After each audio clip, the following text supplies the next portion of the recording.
Hello YouTubers, this is my book review on Bruce Lee Fighting Spirit. I read this book years ago. I enjoyed it and I actually learned quite a bit from it as well.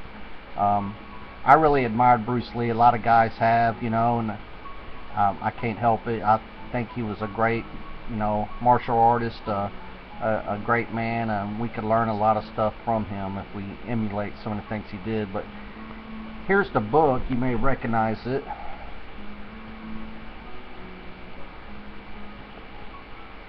Now, it's his biography by Bruce Thomas, and here he is back here.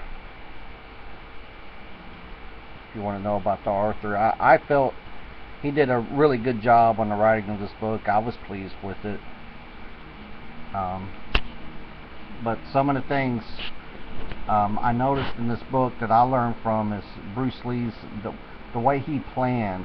I mean, he just was an immense planner.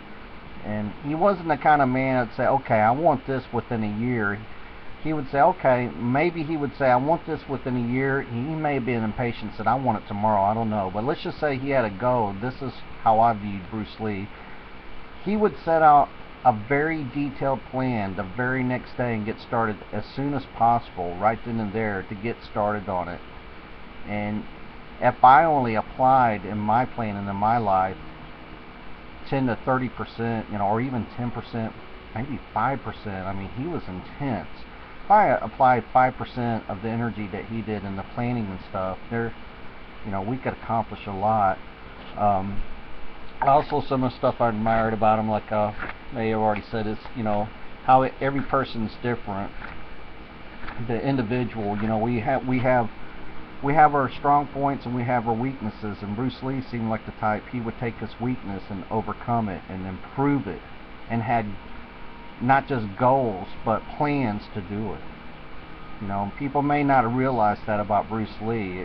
He just wasn't a great martial artist because of natural talent. He worked for it and he planned for it and he did it intelligently, and he was very practical in his approach, and you can see that reflected in his martial arts as well. I believed, I interpret him that in his style, it's like, okay, you're good at this, you have better reach at this, or you may be a better grappler at this, and he would use that, for each individual. So here's some of the stuff. I actually highlighted some stuff in this book, so you may be able to read some of it. And if you can't read it, I'll read it. You just can't borrow from another person's philosophy. You have to learn about yourself and create your own philosophy, your own way of life.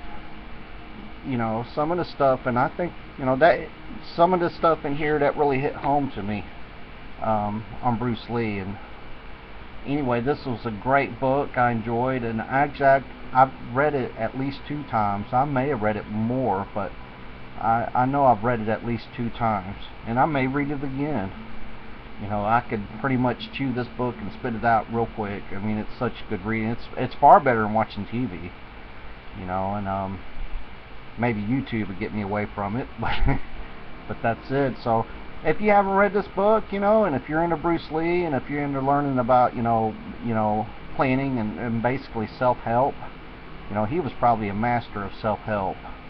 And plus, I think in this book it talks about he read a lot of different stuff, not just Eastern ways of thinking for self-help, but Western, and he had all kinds of things that he tried. He was very open-minded. So anyway, this is my review on this book, and you may want to check it out. If not, then you get my review on this. So thank you for stopping by, and I hope you enjoyed this as much as I've enjoyed it, and I bid you a good day or a good evening, and I'll talk to you later. Take care. Bye bye.